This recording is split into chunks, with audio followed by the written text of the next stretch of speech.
Hello everyone, welcome back to catalyst education. ഇന്ന് നമ്മൾ വന്നിട്ടുള്ളത് നമ്മുടെ +2 കമ്പ്യൂട്ടർ ആപ്ലിക്കേഷന്റെ വെയിറ്റേജ് ആയിട്ടാണ് അല്ലെ, ചാപ്റ്റർ വെയിറ്റേജ് ആണ്. സോ നമ്മൾ ഏത് ചാപ്റ്റർ ആണ് കൂടുതൽ ഫോക്കസ് ചെയ്ത് പഠിക്കേണ്ടത്, ഏത് ചാപ്റ്ററിൽ നിന്നാണ് നമുക്ക് കൂടുതൽ മാർക്ക് വരുന്നതെന്നൊക്കെയാണ് ഇന്ന് നമ്മൾ ഡിസ്കസ് ചെയ്യുന്നത്. നമുക്കറിയാം നമ്മുടെ +2 കമ്പ്യൂട്ടർ ആപ്ലിക്കേഷനിൽ ടോട്ടൽ 12 ചാപ്റ്റേഴ്സ് ആണ് നമുക്ക് വരുന്നത്. അതിൽ ഓരോ ചാപ്റ്റേഴ്സും അതിന്റെ വെയിറ്റേജും ആണ് ഇന്ന് നമ്മളിവിടെ പറയാൻ പോകുന്നത്. നമുക്ക് നോക്കാം. അതിൽ ഏറ്റവും കൂടുതൽ മാർക്ക് ചോദിക്കുന്നത് 2-3 ചാപ്റ്റേഴ്സിൽ നിന്നായിരിക്കും. സോ നമുക്ക് അതിൽ ഫസ്റ്റ് വരുന്നതാണ് റിവ്യൂ ഓഫ് C++ പ്രോഗ്രാമിംഗ് എന്ന് പറയുന്ന ചാപ്റ്റർ അല്ലെ. ഈ ഒരു ചാപ്റ്ററിൽ നിന്ന് നമുക്ക് അറൌണ്ട് 10 മാർക്കിന്റെ ക്വസ്റ്റ്യൻസ് ആണ് നമുക്ക് ഏത് ചാപ്റ്ററിൽ നിന്ന് വരുന്നത്, നമ്മുടെ ഫസ്റ്റ് ചാപ്റ്റർ ആയ റിവ്യൂ ഓഫ് C++ പ്രോഗ്രാമിംഗ് എന്ന് പറയുന്ന ചാപ്റ്ററിൽ നിന്ന് വരുന്നത്.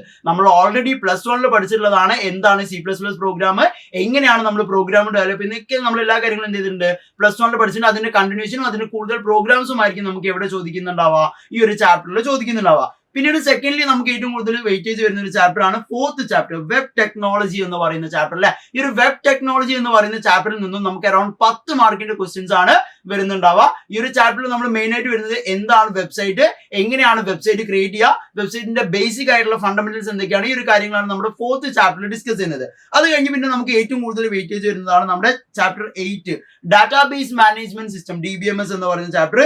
ഈ ഒരു ചാപ്റ്ററിൽ നിന്ന് നമുക്ക് എന്ത് ചെയ്യുന്നുണ്ട്, 10 മാർക്കിന്റെ ക്വസ്റ്റ്യൻസ് ആണ് ചോദിക്കുന്നുണ്ടാവുക. ഈ ഒരു ഡാറ്റാബേസ് മാനേജ്മെന്റ് സിസ്റ്റത്തിൽ നമുക്ക് മെയിൻലി വരുന്നത് എങ്ങനെയാണ് നമ്മളൊരു ഡാറ്റാബേസിനെ മാനേജ് ചെയ്യുക, എന്തൊക്കെയാണ് ഡാറ്റാബേസ് മാനേജ്മെന്റ് സിസ്റ്റത്തിൽ നമ്മൾ കൺട്രോൾ ചെയ്യുന്നുണ്ടാവുക, ആരൊക്കെയാണ് ഈ ഡാറ്റാബേസ് മാനേജ്മെന്റ് സിസ്റ്റം യൂസ് ചെയ്യുന്നത് പോലുള്ള കാര്യങ്ങളാണ് ഈ ഒരു ചാപ്റ്ററിൽ നമ്മൾ ഡിസ്കസ് ചെയ്യുന്നത്.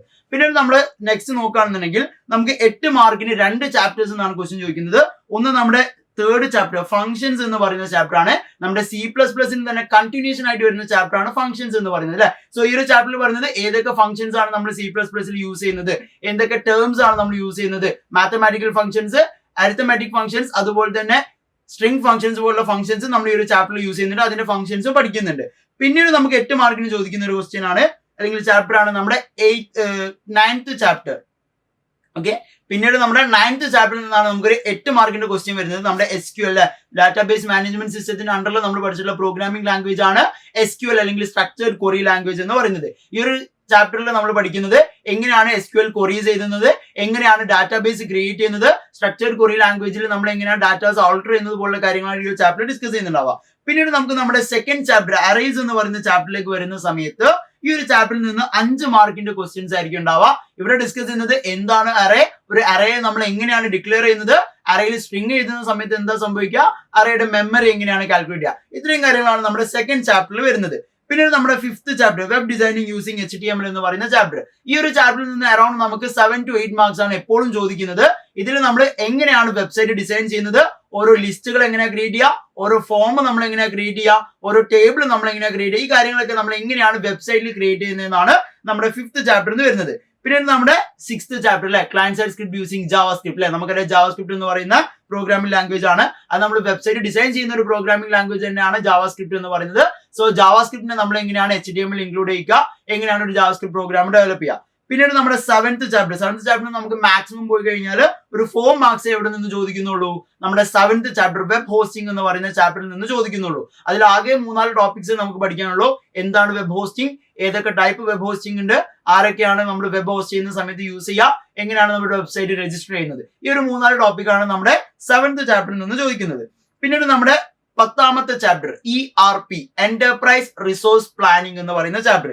ഈ ഒരു ചാപ്റ്ററിൽ നിന്ന് നമുക്ക് അറൌണ്ട് 4 മാർക്സിന്റെ ക്വസ്റ്റ്യൻസ് ആയിട്ട് ചോദിക്കുന്നുണ്ടാവുക.